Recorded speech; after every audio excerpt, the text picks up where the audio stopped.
Hi mga mare!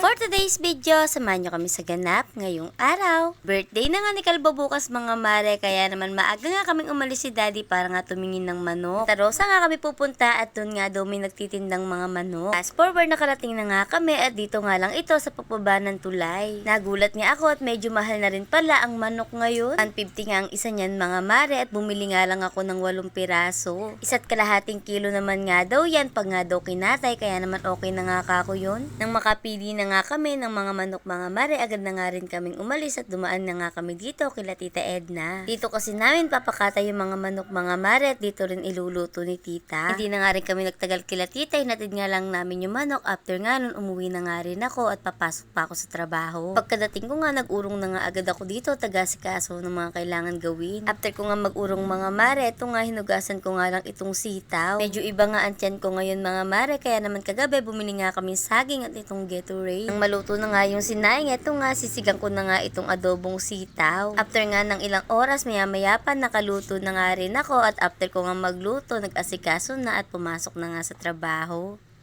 Fast forward, lunch ko na nga sa trabaho mga mare at inaya ko nga si Daddy mag-market. Isang oras nga lang mga mare yung lunch ko, kaya naman inaya ko si Daddy at least pagka nga magbabayad at kailangan ko ng mauna, iiwan ko na nga lang siya. Dito na nga kami sa Pacific sa Pure Gold mga mare bumili ng ibang gagamitin nga naming panangkap. Medyo mura rin kasi dito mga mare, kaya naman pagka ganito dito nga kami talaga nag-groceries. Madalian nga lang din ang pag-groceries namin dyan dahil may pasok pa nga rin ako. Yan nga lang muna yung mga binili ko mga mare at yung iba naman ay sa palengke ko na nga bibilin mamayang madaling araw. Iniwan ko na nga dyan si Daddy mga mare at malilate na nga ako sa trabaho. Fast forward, nakauwi na nga kami at ito na nga agad yung ginawa ko. Inuna ko na nga yung dessert mga mare para nga lumamig na nga kako. After ko nga gawin yan mga mare, pinalagay ko na nga yan kay Daddy dito sa ref. After nga no, natulog na nga rin kami.